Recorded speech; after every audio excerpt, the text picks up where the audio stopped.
Ahli kumpulan kami terdiri daripada saya sendiri, Muhammad Imran bin Muhammad Irsyam, Fatih Natasha binti Japri dan Nurul Ain Natasha binti Basir Alban.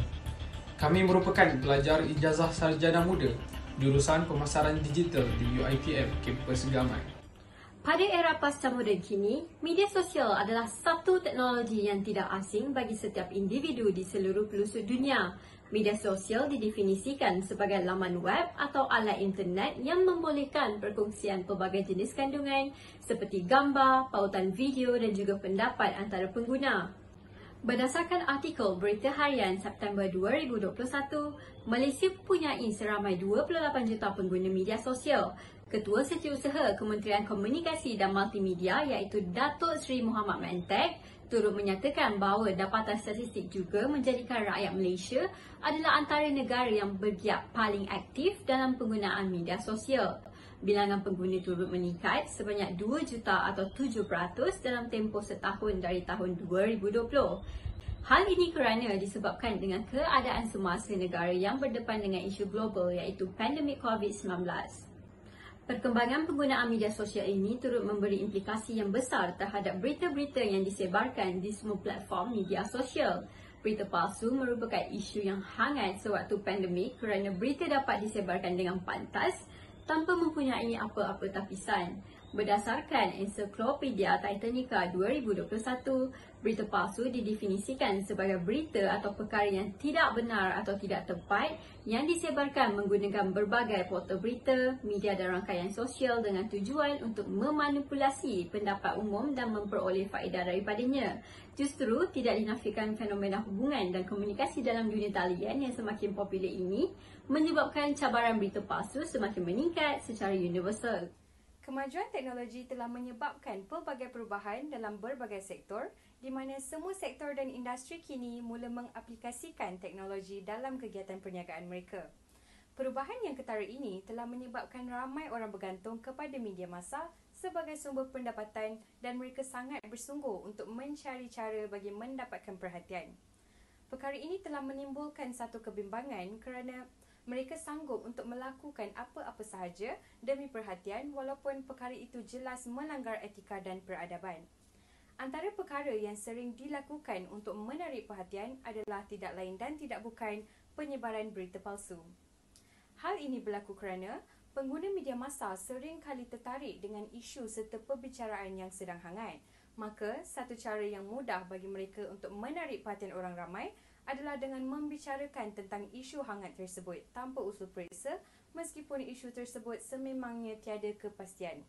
Apabila mereka dapat menarik perhatian pengguna media massa, ini akan meningkatkan bilangan pengunjung mereka di mana pengunjung-pengunjung tersebut berpotensi untuk menjadi prospek. Penyebaran berita palsu juga memberi impak yang membahayakan terhadap bidang perubatan. Hal ini kerana dengan penyebaran berita palsu, pengguna media massa akan terpedaya dengan berita-berita yang tidak sahih yang membicarakan tentang preskripsi ubat-ubatan yang salah dan membahayakan kesihatan. Sebagai contoh, terdapat penyebaran berita yang tidak sahih yang mendakwa pil ivermectin adalah pil ajaib yang mampu membantu merawat pesakit yang menghidap virus COVID-19. Berita itu tersebar luas di laman media sosial dan menyebabkan ramai orang terpedaya dan mula mencari pil tersebut untuk merawat diri mereka akibat jangkitan virus tersebut. Akibat daripada penyebaran berita itu, terdapat pesakit yang hadir untuk mendapatkan rawatan di hospital lewat kerana mereka cuba untuk merawat diri mereka sendiri di rumah dahulu dengan mengamalkan pil tersebut. Hal ini adalah amat membahayakan terutamanya jika pesakit yang terpedaya dengan dakwaan tentang pil tersebut adalah dari golongan pesakit yang berisiko tinggi. Jika dakwaan seperti ini tersebar kepada individu yang berisiko tinggi, ia kebarangkalian mampu mengakibatkan impak yang besar yang mampu melibatkan kematian. Bukan itu sahaja, antara solusi yang mampu membantu untuk menyelesaikan permasalahan ini adalah dengan mendapatkan nasihat daripada pakar perubatan yang dipercayai apabila memerlukan maklumat atau nasihat tentang sebarang perkara yang melibatkan kesihatan. Laman Sesawang sememangnya adalah laman yang serba lengkap dengan segala maklumat yang boleh diakses hanya di hujung jari. Namun tidak semua maklumat yang disiarkan atau dijumpai sewenangnya di internet boleh dipercayai walaupun ianya didakwa ditulis oleh pakar perubatan yang sah. Orang ramai digalakkan untuk berkunjung ke pusat kesihatan, klinik atau hospital jika terdapat sebarang kemusykilan mengenai kesihatan mereka dan hanya mengambil ubat-ubatan yang disarankan oleh doktor dan pakar farmasi dari pusat perubatan yang dikunjungi mereka. Preskripsi ubat-ubatan sangatlah tidak wajar untuk dicari di laman sesawang. Ubat-ubatan wajar diambil apabila ia disarankan oleh pakar kesihatan dan bukanlah diambil atas keputusan sendiri, terutamanya jika ia melibatkan ubat-ubatan terkawal. Perang budaya membaca telah menyebabkan masyarakat mudah terpedaya untuk menyebarkan berita palsu tanpa usul periksa. Kemunculan pelbagai platform media yang begitu pantas telah mengubah cara hidup dan gaya masyarakat Malaysia. Hal ini demikian, setiap perkara di dalam kehidupan mereka menjadi lebih mudah untuk dilakukan disebabkan oleh kecanggihan teknologi yang berlaku. Seseorang dapat mengakses atau membaca sesuatu berita bukan lagi dari surat khabar semata, tetapi boleh juga dicapai oleh komputer mudah alih dan telefon pintar yang canggih di mana dapat melayari internet untuk membaca berita secara dalam talian. Kemudahan di zaman digital ini telah mengakibatkan maklumat tersebar luas di internet dan dengan jari sahaja berita palsu telah disebarkan. Hal ini lebih membahayakan keadaan apabila sikap masyarakat digital ini gatal tangan dan pantas menyebarkan sesuatu berita tanpa usul periksa sumbernya dahulu. Adakah telah disahkan atau masih belum disahkan lagi bagi tidak ada sebarang kesalahfahaman berlaku. Kesan berita palsu seterusnya pula ialah terhadap keselamatan negara yang menyebabkan kebencian, pergaduhan dan masalah perkauman. Dengan menyebarkan berita palsu, kita menambah masalah yang ada tanpa kita sedar dan tidak memberi sebarang bantuan. Semakin banyak berita palsu tersebar, semakin banyak pula kesan negatifnya di khalayak masyarakat, sehingga menyebabkan mereka semakin mudah panik dan menyalahkan pihak, kelompok atau kaum berdasarkan andaian. Selain itu, apa yang lebih membimbangkan ialah maklumat palsu dan fitnah diterima tanpa merujuk kepada sumber yang benar dan kemudian disebarkan sekaligus menjejaskan keselamatan negara. Keadaan ini boleh membawa kepada kemusnahan perpaduan antara masyarakat berbilang kaum dan agama. Tanpa pengetahuan kita, perbuatan menyebarkan berita palsu boleh membawa kepada kemusnahan sesebuah negara. Mereka yang tidak bertanggungjawab dan memberikan pandangan yang tidak tepat tentang keadaan sebenar boleh menimbulkan keresahan dan kebencian apabila menyebarkan berita tanpa memeriksa. Masyarakat perlu memeriksa dan menunggu kenyataan rasmi dari pihak yang bertanggungjawab seperti Majlis Keselamatan Negara. Orang ramai perlu mengesahkan maklumat yang diterima atau membaca berita daripada sumber yang benar. Maklumat yang disebarkan di media sosial selalunya tiada sumber, hanya teguran provokasi dan sensasi yang melampau bagi menarik perhatian pembaca. Kerajaan juga perlu menyediakan pelbagai platform untuk rujukan. Laman web yang dibuat oleh kerajaan adalah terbaik untuk memberi rujukan kepada orang ramai untuk mendapatkan maklumat yang tepat dan benar. Sebagai contoh, seseorang boleh melayari laman web Majlis Keselamatan Negara, Telegram Kementerian Kesihatan Malaysia dan sebagainya untuk mendapatkan maklumat terkini tentang situasi COVID-19 di Malaysia. Maklumat ini telah disahkan oleh pihak berkuasa sebelum ia disebarkan dan orang ramai tidak perlu meragui kebenarannya.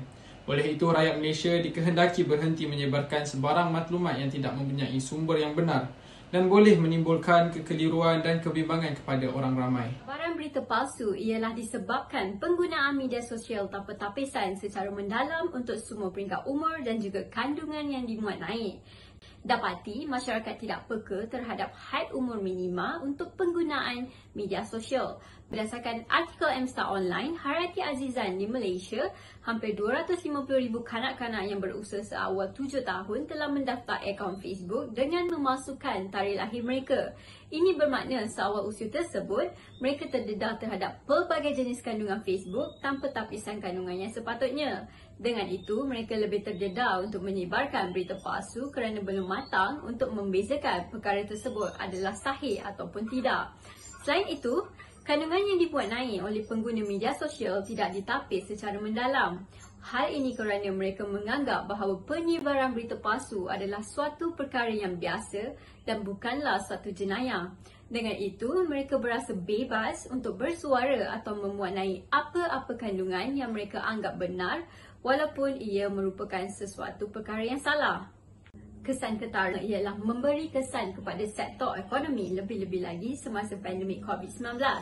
Penyebaran berita palsu di kalangan masyarakat bukan sahaja memberi kemudaratan kepada individu, bahkan kepada ekonomi negara juga. Berdasarkan artikel Harian Metro, Nurul Hidayah Bahaudin menyatakan bahawa satu isu di mana berita palsu yang disebarkan secara meluas di media sosial telah menyetuskan sekelompok penduduk di beberapa kawasan di daerah tersebut menjadi panik lalu membuat keputusan terhadap pembelian panic buying dalam jumlah yang banyak sebagai persiapan awal mereka sepanjang tempoh perintah kawalan berkurung.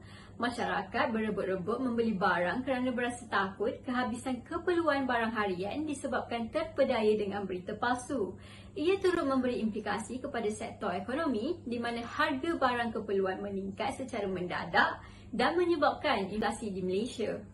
Sayang bagi punca pertama ialah undang-undang yang sedia ada hendaklah dipantau dan diperketatkan oleh kerajaan kerana masyarakat tidak takut dan berasa menyebarkan maklumat atau berita palsu adalah sesuatu perkara yang bukan kesalahan. Kerajaan juga hendaklah mewujudkan akta-akta khas untuk media sosial secara spesifik. Berdasarkan artikel Astro Awani Online, Hasimi Muhammad menyatakan bahawa pihak kerajaan mengatasi penyebaran berita palsu dengan menggunakan undang-undang yang sedia ada sahaja. Menteri Komunikasi dan Multimedia iaitu Datuk Saifuddin Abdullah menyatakan bahawa dengan pemansuhan Akta Anti Tidak Benar 2020, sebarang berita palsu, laporan palsu dan penyalahgunaan media sosial dapat ditangani melalui undang-undang sedia ada. Walau bagaimanapun, penyebaran berita palsu masih berlaku sehingga kini. Seterusnya, berdasarkan artikel Berita Harian Online iaitu Dr. Farah Fazlina Muhammad 2021, beliau menyatakan bahawa memerangi berita palsu merupakan tanggungjawab kita semua. Sebagai pengguna media sosial, kita hendaklah berfikiran secara matang sebelum menyebarkan apa-apa maklumat yang kita terima.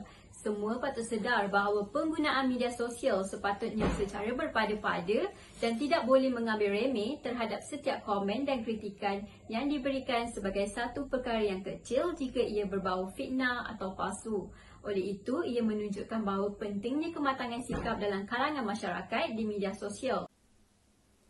Akhir kata, penelitian mengenai cabaran ini jelas menunjukkan bahawa penyebaran berita palsu datang sepenuhnya daripada sikap pengguna media masa itu sendiri dan memberi impak kepada pelbagai sektor dan industri.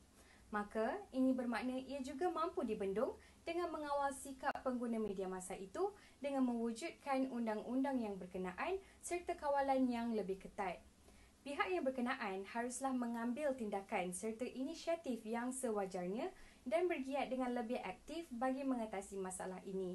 Dan pengguna media masa pula haruslah bijak dalam menyebarkan maklumat.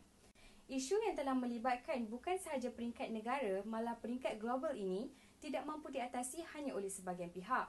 Namun semua pihak seperti ibu bapa, pihak sekolah, pihak berkuasa serta individu sendiri haruslah berganding bahu demi mengatasinya.